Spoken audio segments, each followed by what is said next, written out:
Hey, what's up, guys? Um, so let's see. Let's uh, let's talk about anxiety. Yeah, that already gets me anxious. Um, okay. So this isn't obviously when I do live. This this isn't going to be like a formal talk on anything. In fact, I don't think I ever do a formal talk. I mean, the only formal talks that I have sometimes is like when I record a talk. You know, that's the only formal talks that I do. I hate formal talks because my voice instantly changes into like a kind of robotic kind of situation. So you never get to hear me like riff off of like things that I want to think about or talk about. But immediately what comes to mind is um, I'm doing this project. Some of you may know, some of you may not know.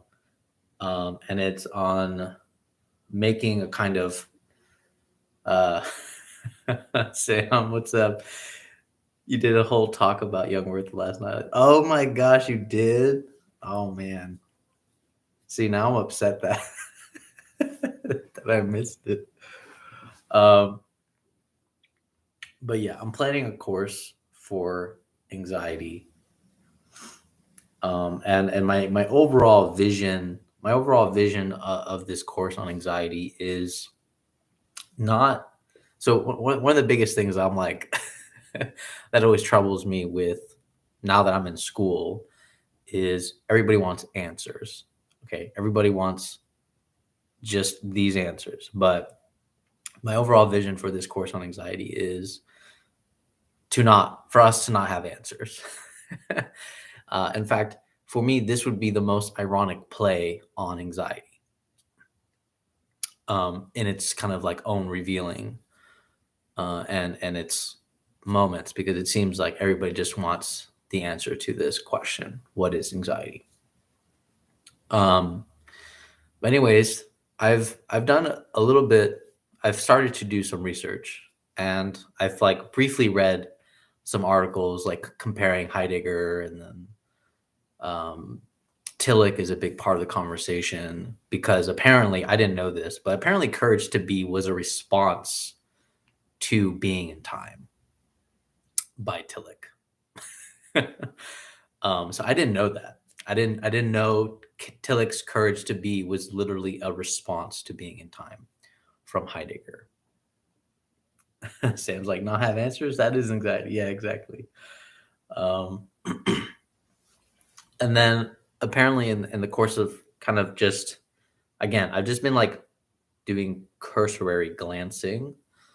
Um, but what I've discovered is that it seems like through the history of thought on anxiety, Lacan is the only one that starts to say, actually, anxiety does have an object, which I find super fascinating. But the one catch, from what I understand, is that it's not an object in the formal sense that you understand object. It's more like uh, it's a kind of like lack.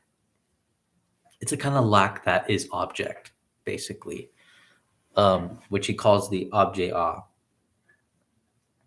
So, but anyways, don't ask questions on that on that for me because I am not the Lacanian expert at all. And of course, I know most Lacanians would say none of us are, but I mean, I'm serious when I say that I have zero to none, uh, zero to none understanding of Lacan.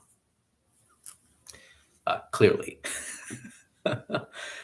Same thing with Heidegger. Heidegger apparently also says a lot about anxiety, but from what I understand, it's still very rooted in Kierkegaard.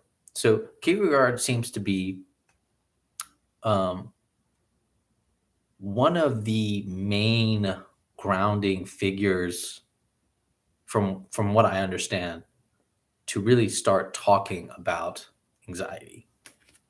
And then apparently, Heidegger picks it up, Tillich picks it up, Lacan picks it up. Actually, before I say Lacan, Freud picks it up. Freud talks about anxiety too. And I think at a certain point, I was reading this article and it was saying how Freud, as he got older, was starting to take anxiety more seriously.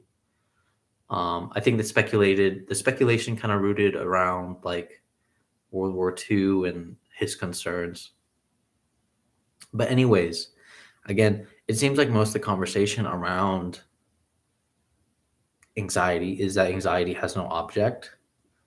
In this case, I think, and this is my speculation, it might actually be good for me to write this paper, um, where like where Lacan's understanding of anxiety has an object, and then anxiety not having an object is kind of like is kind of like on the same ground. And my argument for this is like, because it seems like when people say anxiety doesn't have an object, they're thinking object in the formal sense that we understand object. But then there's Lacan's notion of object, which is not object in the formal sense that we understand object. So I feel like that there's room for that argument to be like there's a kind of same grounding there. Yeah, no problem, Sam. Thanks for stopping by. Yeah, I'll send you a message about the name Tillich. Yeah, I'll send you a message about him. Apparently, it's a really short book. I have to read it though. I think I read actually half of it. But yeah, anyways, yeah. So I feel like there's room to kind of argue on that specific ground. Tillich. But there does seem to be a overall theme,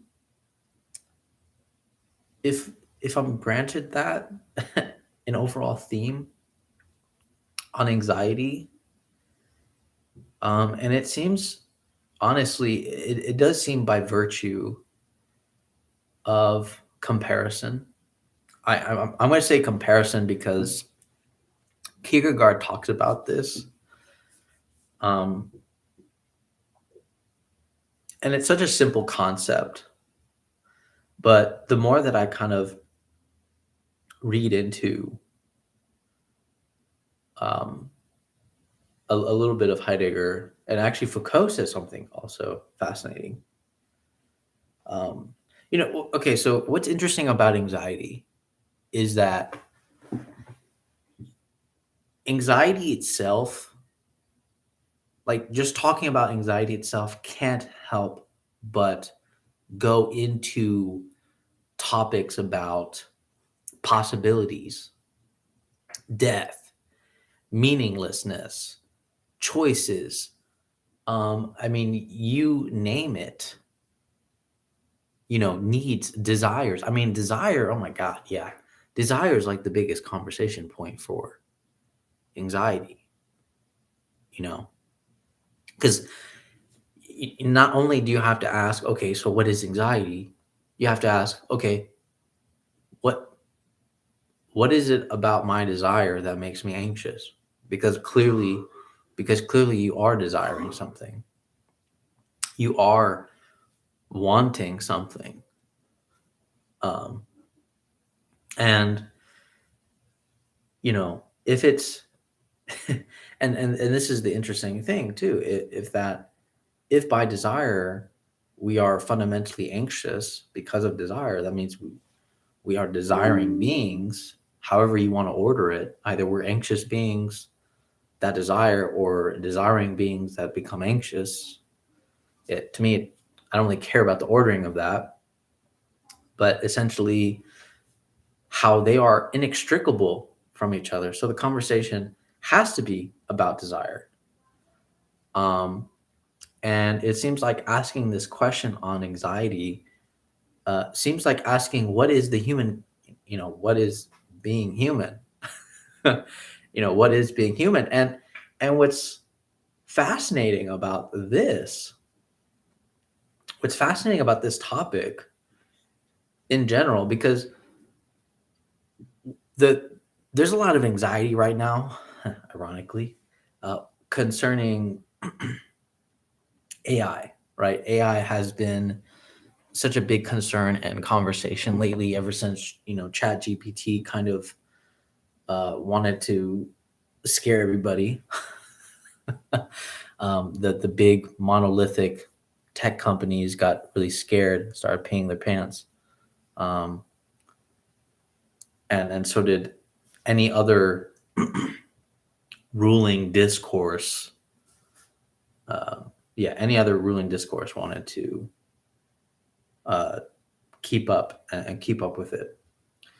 Anyways, what would be interesting to think about, I didn't even think about this, was AI and anxiety. Because what's really interesting is that if you can, I'd be curious if when we make AI, when we make artificial intelligence, um, I would be curious as to whether they would make an AI to have anxiety or not. I would be very curious with that kind of question. Would we want to make an AI have anxiety? And there seems to be several questions as to say that's kind of pointless. Why would we want a kind of AI to have anxiety? And it's interesting because I think it's an interesting question because I can totally imagine AIs having emotions, becoming angry, sad, and so on. And I know people might say, well, isn't worry a kind of emotion? Yeah, I mean, worry, I don't know, actually. I don't know if worry is a kind of emotion. I know Heidegger talks about anxiety being a mood, but it's one of those things that's like, and I know a lot of people we could argue back and forth on this. Like, someone might say, like, well, what's the point of AIs having emotions in general or any moods, right? Anger or sadness, that would just be kind of silly. But I feel like specifically something about anxiety is one of those things that's like, because anxiety for a lot of these philosophers and thinkers is considered a true and honest signal. I want to say signal instead, because anxiety is viewed as an honest signal, the one honest signal. If an AI can't have anxiety, this is where I'm speculating. If an AI can't have anxiety, or we don't let an AI have anxiety, then we could say that actually the AI never experiences something in honesty. The only movie that I can think of where a robot kind of actually genuinely has anxiety is Ghost in the Shell. Ghost in the Shell. I think Matsuko. I think that's her name. I think she's the first AI that I've seen that. Well, there's I think there's other AI too, but she specifically is a one that you can tell has anxiety over her origin and her identity as a kind of, again, robot. But what's funny is that I made this comment in my class because we actually had to watch the movie and we had to talk about it. And the comment that I made was, I feel like the main character in Ghost in the Shell, the AI, I made the argument in class that she's actually the only one that is genuinely human for that reason. Just because she is trembling and concerned and terrified over what she is. And I said, that is the most human thing. I said, that is the most human thing that we can do is tremble and fear over and have anxiety over what is, what am I? And that's why I made the argument that the Ghost in the Shell movie is not really, um, you know, it's actually her in that moment she's the most fundamentally human in comparison to anybody else for that reason. That's my argument. And so I said, actually, we're the ghost. I said, we're the ghost in the shell. Because we don't want to question those things. And so because AI, the threat of AI, puts us on this ground of anxiety, literally, there's something honest about that. The real question that has to be asked is, what is it that we're being honest about? What is it that's indicating to us the honesty of what is happening? What is the content of that honesty, and what is the investigation towards understanding uh, that honesty? And of course, before we even go into the content of what, or speculate even what that content may be, and perhaps, and what's funny about this is that perhaps there may not be a content really. I'm just speculating content, but what I'm saying is that we have to explore what anxiety is. What anxiety is, in order to have a grasping of what, why would we be anxious about AI, and to focus on AI specifically may actually kind of be a bit of a misguided question, because we're anxious about a lot of things. And if we don't understand this anxiety, and its structure in some type of way, then I don't think we will understand why we are anxious, or why we are possibly anxious about AI. Now, of course, everybody can give answers like, "Well, I feel like they will take over the world. I feel like they, um, will cause a big job loss." Obviously, some people advocate for some more positive versions of that. And then people have more tempered versions of that, where it's like, okay, I mean, yeah, that's a real threat, so we'll temper that. But then, obviously there's this positive vision to it. But then there's like also like the tempered negative way, where it's like, yeah, I don't know, I feel like this could happen, but if we temper it in such a way, maybe it wouldn't be too bad. Um, these conversations are always interesting, but one of the things that make the conversation difficult to have with AI is that, well, fundamentally, anxiety is always concerned with the question of what if. What if? And it's that question that disturbs and haunts us. What if AI could really do human things? What if I lose my job? What if, what if, what if? I mean, and the series is endless, because what if is honestly a question of self-relating negativity.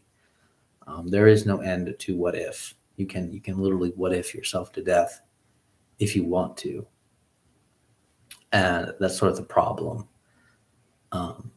with those kind of questions, is that there's just no end to those what ifs. Um, and of course, there's a lot of arguments for like, well, what if is a question of planning. And I agree. The question of what if is definitely a question of planning. It's definitely a question about the future. Um, but like Derrida says, the future by virtue of itself is unlivable. It is unexperienceable, right? So these questions on what if is such a symptom of self-relating negativity that, I mean, like you are questioning something that even if you could predict it, even if you could, right? It's it's unlivable. You can't experience it. It doesn't matter. It doesn't. In fact, it doesn't matter if you can't predict it because at this current time, you can't experience it and you can't live it. And when you do live it, it's now, right? And when you do experience it, it's now. And it's funny because Kierkegaard kind of says something um, interesting for that reason. He goes through this big spiel about like we already have troubles enough as it is, in our daily basis. Like he says, I don't understand why we not only trouble ourselves with the today, but then we decide to trouble ourselves with the tomorrow as well. And what makes this conversation always difficult is that people can't fathom, they can't fathom not thinking about the tomorrow. Um, and what's interesting is like, I've given some thought about this.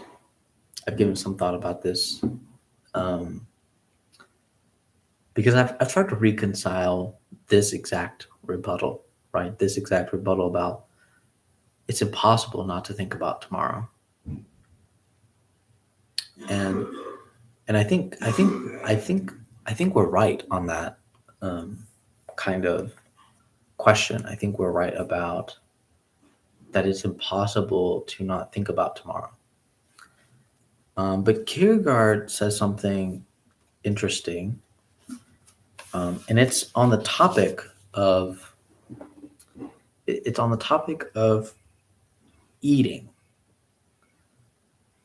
So on the topic of eating, Kierkegaard addresses about this worry of eating, and it's really interesting because I feel like Kierkegaard actually answers one of my most haunting passages in the Bible.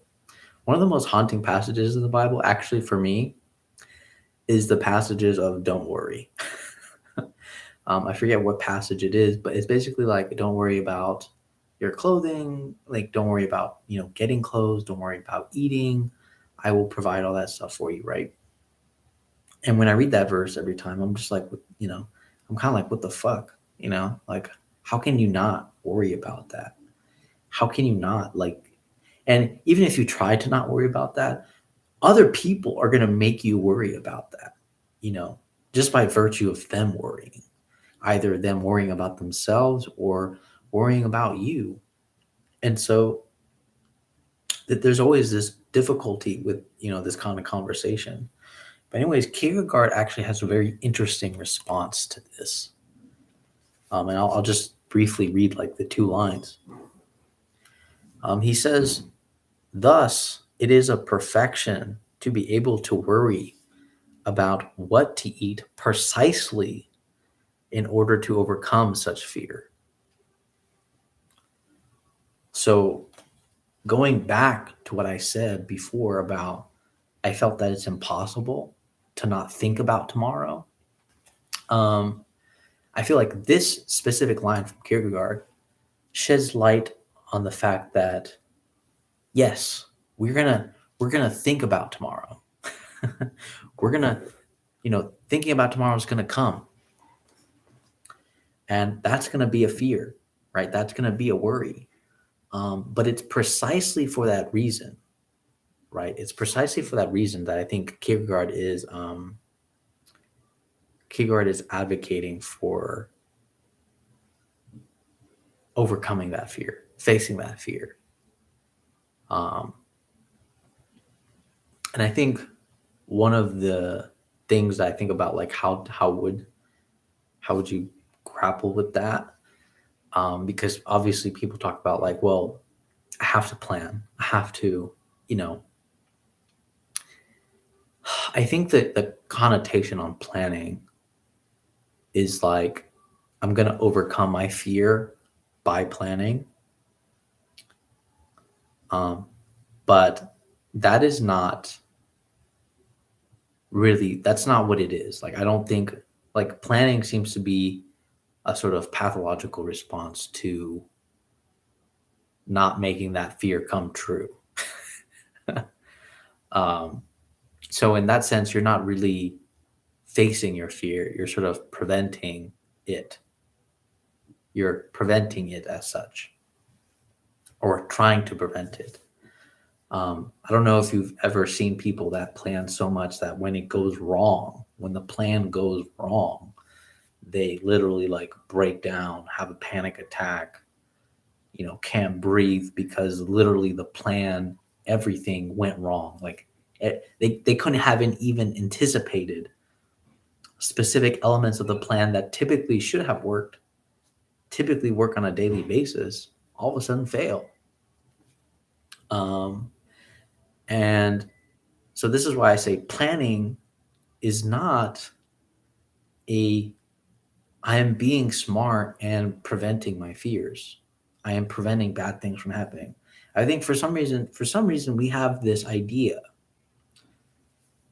epistemologically that we prevent bad things from happening because we can plan for it.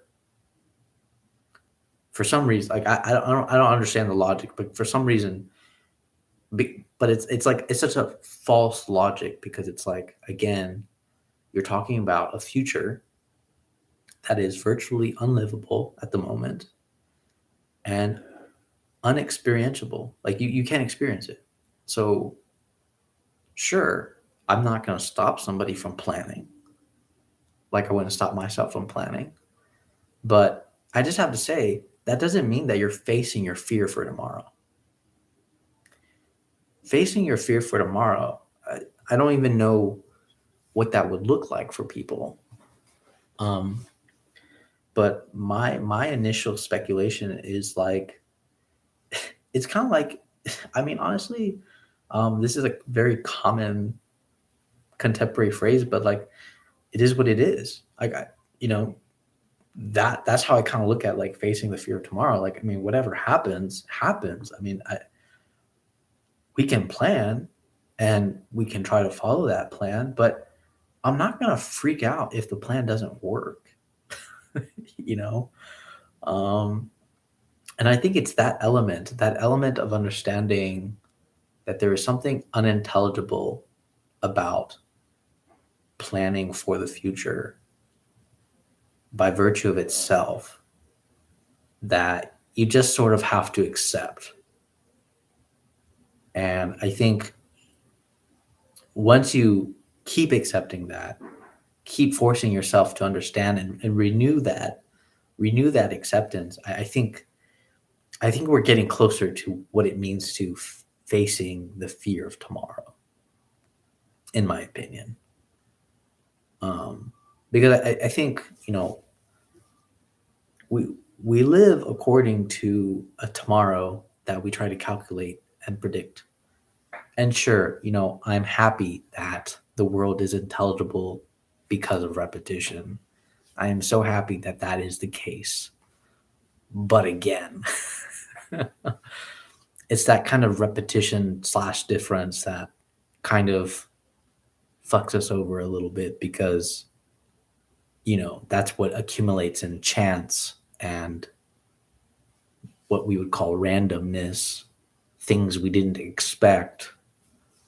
It's that little variable of like, what the fuck? I didn't see that coming. Um, to where it kind of like keeps us on our feet a little bit.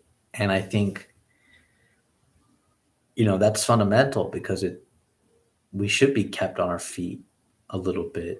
And we should understand that even though I'm trying to plan out my future, But there's something unintelligible about it. And, we don't like accepting that. We don't, and what makes the conversation even more difficult is having that conversation with other people. Like, this doesn't even have to be in the concept like conversational philosophy. It's just like we worry so much about.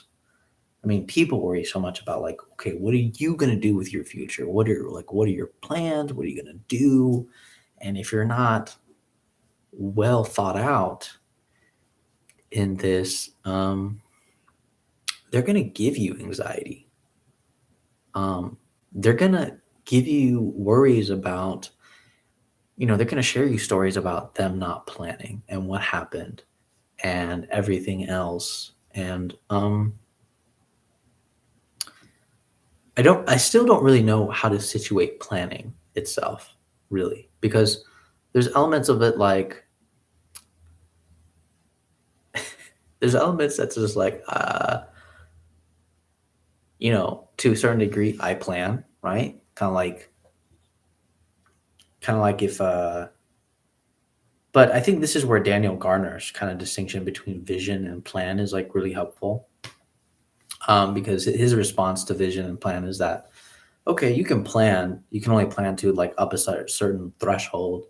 And then you get to a certain point where it's like, okay, everything else beyond this point is virtually unintelligible.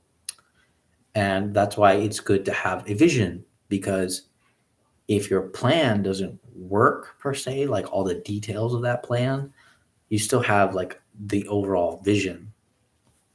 And let me give you an example of like the way I understand this concept. And I may understand it wrong, but I'm pretty sure Daniel will correct me. And I would encourage him to do so, because this is a very important part of what he's saying. So the way that we can understand vision, like I said before, like I want to plan a course on anxiety, right? So my overall vision actually is to just think anxiety, right? To think, from a variety of thinkers and perspectives, right? Anthropology, biology, philosophy, religion, et cetera, et cetera, et cetera. Like that's my vision. I want all those kind of perspectives. The planning part is okay, what are those thinkers going to be? How are you going to divide it? What topics are important? Do you want to talk about desire? Do you think there needs to be a section on desire, because that's really important about anxiety? Do you think there needs to be a section on freedom, because that's also a big conversation? Do you think there needs to be a big section on, whatever the case, on death? Because that's also one of the main triggers for anxiety.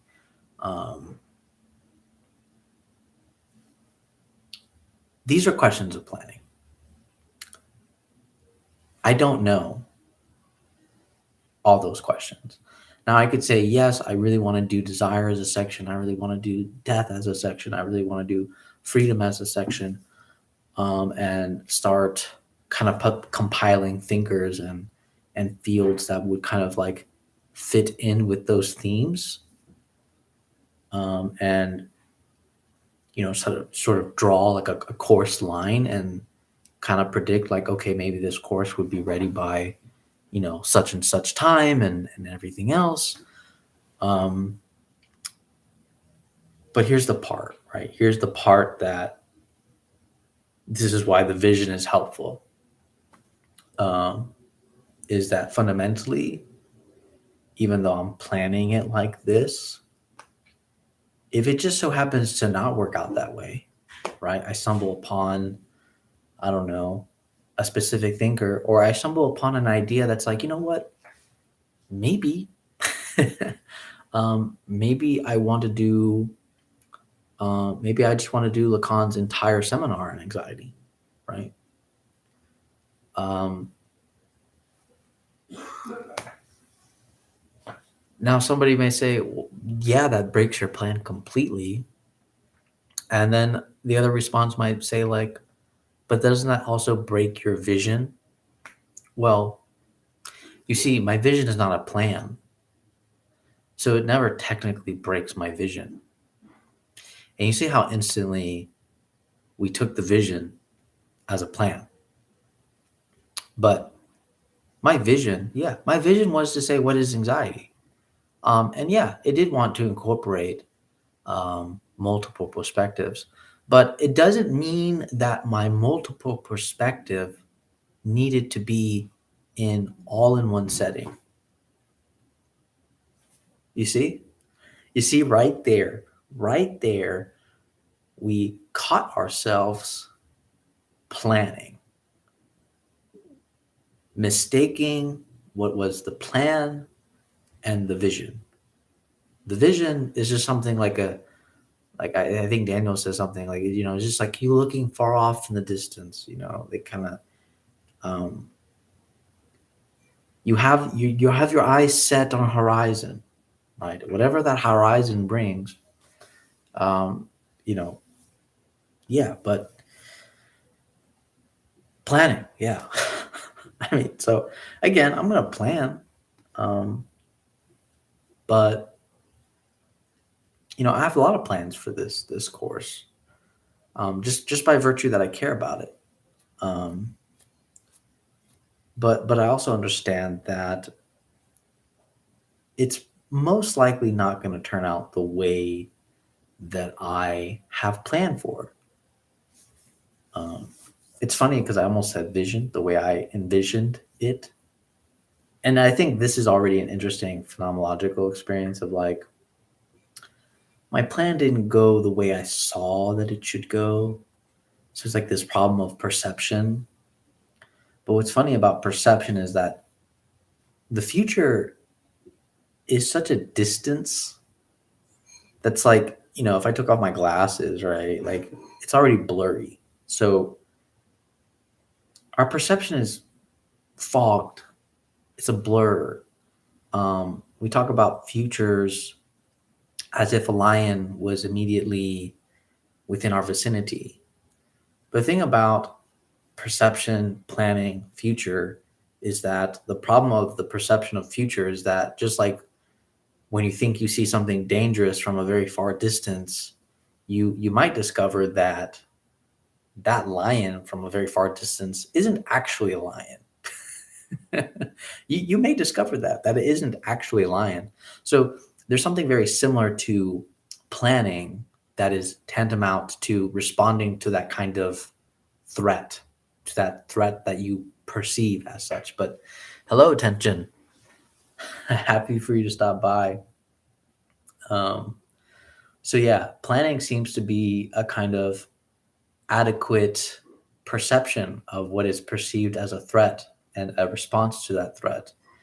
But you can easily see how silly it can make you look because then you realize that the threat approaches and it was never a lion. It was just like a bag flowing in the air, you know. um, and then so all your plans for like, okay, I'm gonna kill this lion, or I'm gonna put myself in a safe position, and so the lion doesn't see me, and everything else, and it just kind of makes all of your plans kind of void because fundamentally you had a problem with perception. You couldn't predict it, and just like you couldn't predict it in actual senses of danger, or perceived senses of danger, you couldn't make an adequate assessment, um, examined enough for you to be like, oh, this is not actually a threat. It just looked like a threat. And it's that look like a threat that really bothers us. Um, because again, so many things look scary just by like brief glancing. Like you ever just like walk in your room, you're like, oh my God, is there a person standing there? And then you realize like it's just your like little coat rack or something. Right. So I think we all like the future kind of resembles that kind of same experience where it's like it's this shadowy figure, um, giving this threat, looks perceptual threat. and we're trying to like plan for like, oh my god, I think somebody's actually in my house. Um, so I'm like gonna sneak in the back or like call the cops or something, right? And then it's not, it's just your coat rack. It's kind of embarrassing. Uh, um, so you can see how planning typically is a response to that, and people justify planning for that reason. That like, no, this can happen, and I'm gonna be prepared if it happens. Um, but again, what's funny about the threshold of like preparation is that there is no end to the threshold of preparation. Now, some people may argue that, but like, no, there is a threshold to preparation. Um, to a certain degree, it depends. I mean, it just depends how far enough you want to go in the what if section of your life. What if this happens? What if this? What if this? What if this? What if this? What if this? What if this? Right? It seems like most people that aren't like completely crazy will kind of eventually stop at a certain point. They'll be like, okay, well, if this happens to me, then I have this, and if this happens to me, this is this, and like, and then they'll be like, worst case scenario, I can just like call somebody, or like walk up and like get some help. Um, it's typically funny that is the last resort, maybe like, oh, I can just get some help. With planning out specific instances. Of course, it really depends what you're planning for. But typically it does stop at like, I have to surrender to something in the end. Which is very interesting actually when you think about preparing. That the phenomenological experience of preparing is actually fundamentally, I think, when I didn't think about it, but it is kind of interesting because there is a certain extent to where the subject realizes that, okay, I've calculated all the responses and preparations that I could possibly plan for any instances. Um, but then it's like, if everything fails, um, well, I'm just gonna have to like ask for help, or I'm just gonna have to hope that somebody sees me stuck on this rock, basically, right? Like, there's something about that's like, I'm gonna have to eventually like surrender to something, somebody finding me, surrender to my phone working at a specific point on the trip, or whatever, like somebody hearing my screams. Like, there is something about planning that has that logical end of like, ultimately, if everything fails, I'm kind of helpless, and I'm left with a kind of hope that somebody will come, something will save me, something by chance. Um, we do kind of resort to a kind of faith in the end. Now, some people don't think about that logical end in preparation. They don't think about that logical end. They try to say, okay, I've covered everything. Like, the part where everything fails is impossible, but that's just not true. It just doesn't happen often. But it does happen. There can be an instance where literally all your preparations fail, everything. And it could easily take a matter of just like, if um, you're preparing for like a trip or something, right? It can only take a very instance of like your car getting stolen. That's it. All the materials that you prepared for that trip, your car got stolen. You know, and so like, what are you going to do now, right? Now you got to be like, well, I hope, I hope somebody helps me. At this point, this is the part that you're kind of like dropping in on with yourself. Oh, Mike, hi. He said just dropped in for a couple minutes this morning, but sounds really interesting. I'm going to come back once. Oh yeah, no problem. I haven't talked to you in a while. Nice, nice to see you, man. Hope you're doing good. Hope you're doing good. But yeah, I feel like planning kind of ends up to this logical conclusion in the end. Um, and I feel like that's the part that we try to avoid. That's the part that makes us anxious. There is something about anxiety. I feel like I might have to argue this point at some point, like really argue this point or justify this point at least.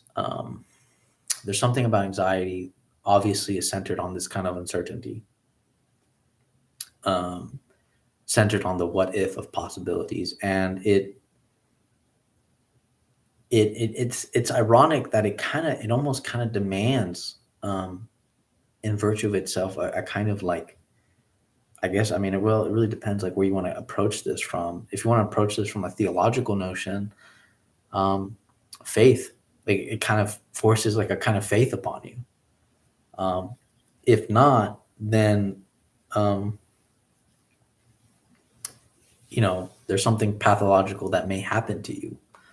Um, like for example, increased paranoia, super paranoia, in fact, um, and trembling by fear.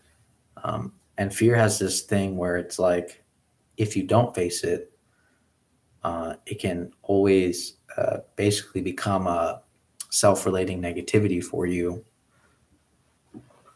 and that's what makes it difficult. And it's funny that faith gets a bad name, a bad rap, because typically it's affiliated with like creedal faith, like, oh, I have faith in these specific creeds and understanding about my God. But when I talk about faith, I'm just, when I talk about faith, I'm literally just talking about the unintelligible aspects of our lives that we can't have possibly have planned for. Um, the very fact that I throw my body in a chair and it doesn't just snap, is a kind of faith in that chair.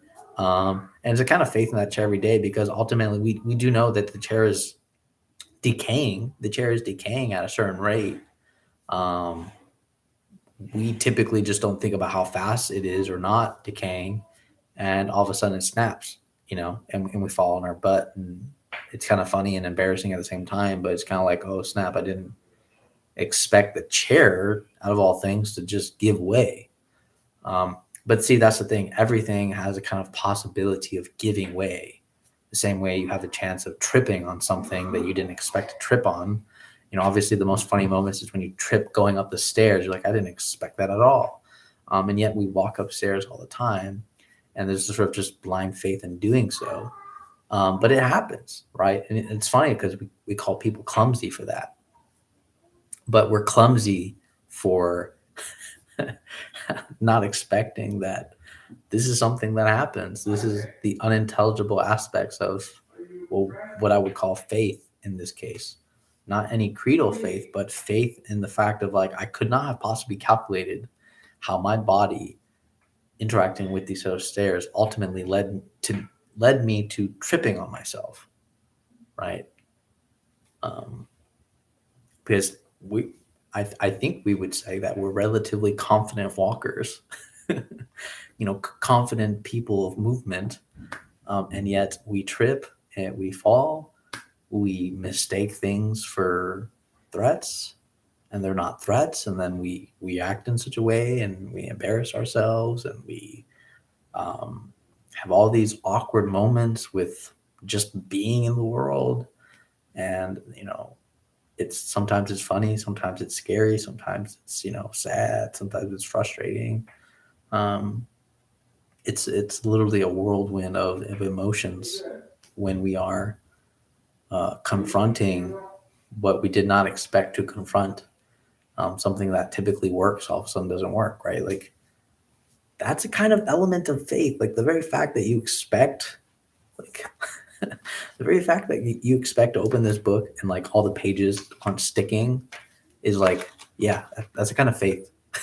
I don't immediately think about like, what if these pages don't stick? Like, what if all the pages stick?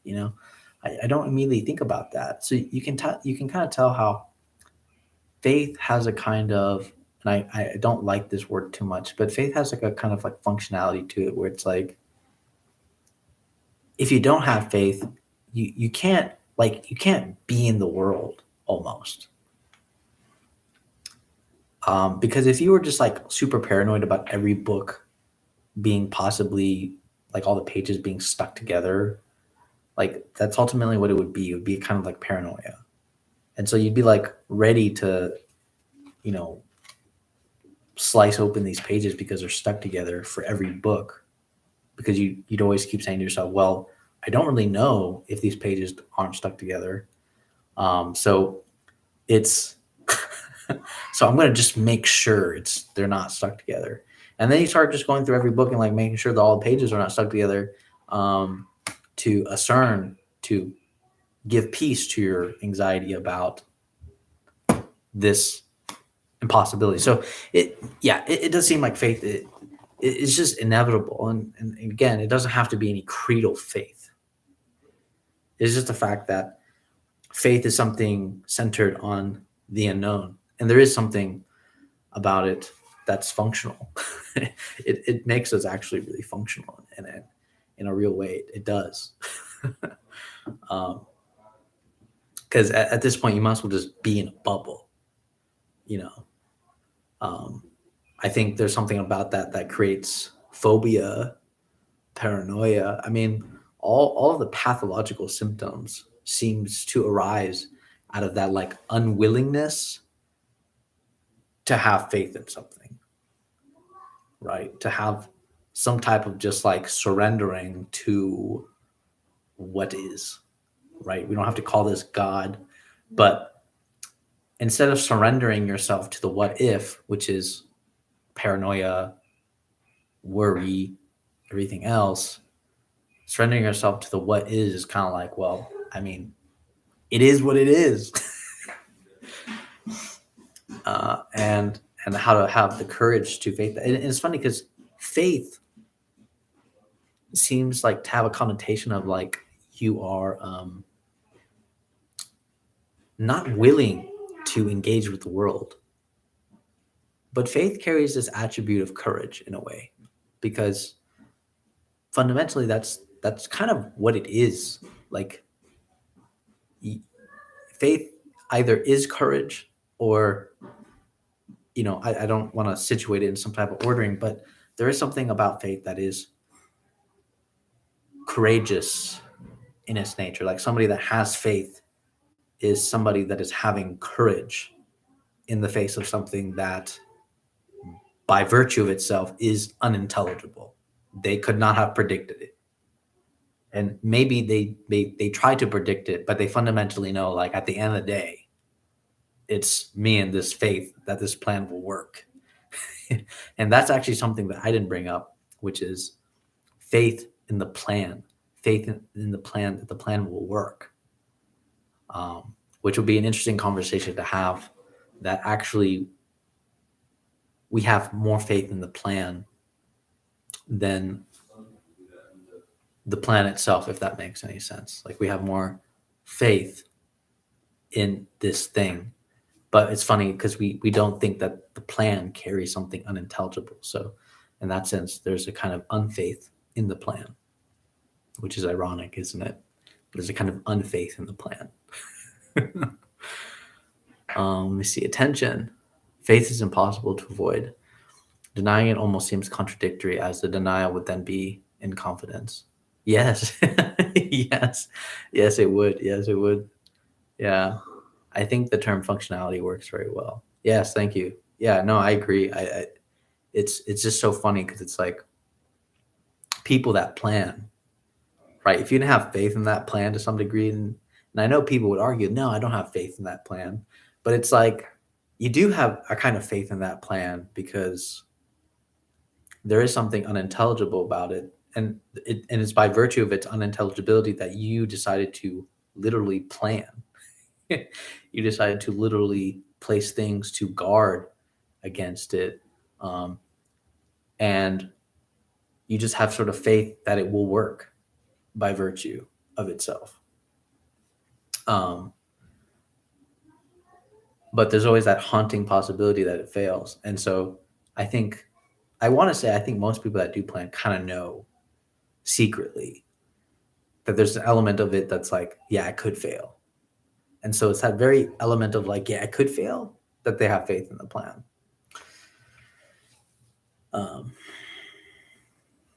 But I feel like I would want to situate that wording a little bit better eventually. But yeah, there is something about faithful in that plan, and being faithful to the plan that is already kind of contradictory in itself, right? They're trying to plan for something, and yet at the same time, they're having faith in that plan. But anyways, I talked enough, I believe. I usually, try to stop at an hour. But yeah, I appreciate everybody that stopped by. It was really great. I saw some new faces today. Attention, I was actually really enjoying your video. I was watching it on Descartes. It's really great. I think you going back into Descartes kind of showed me like, I feel like we only have we only have an understanding of like a pop art Descartes, a pop culture version of Descartes. And um, recently I've been talking to Sam about that. And yeah, I'm like, I feel like this figure, even though he's understood, he's also misunderstood. And you made this wonderful argument about like, yeah, he's a rationalist, but then it would make sense to like lump him up together with Spinoza and Leibniz and be like the rationalists, because there's just something fundamentally different about all of them, and that would be like a kind of huge mistake. Um, yeah, I mean, at least that's what I understood. At least that's what I understood. But yeah, I really appreciate it, man. It's great. It's great stuff. It really kind of inspired me to think about Descartes again. And it's almost like, I don't know, there's something about Descartes that actually seems more sincere about what he's doing versus like the rationality that it's kind of done now. Um, it would be interesting to talk about the what it means to hold the spirit of rationality, the spirit of Descartes, rather than this sort of like, it seems like rationality these days is sort of done away with the spirit of rationality. And I think that spirit, we can embrace that spirit with the way Descartes looked, and the way Descartes looked at it, and the way Descartes had some type of honest um, humbleness to himself, it seems. But yeah, that's enough of me ranting on that. Let me see. You say I'll have to go back to the start of this. Sounds really great, and thank you. Yeah, it's completely great, which is why I thought I would do a deep dive in. Yeah, I really appreciate you doing a deep dive in his work. So I look forward to it. All right. All right, guys. Thank everybody for watching. I will see you guys around. All right. Take care. Bye.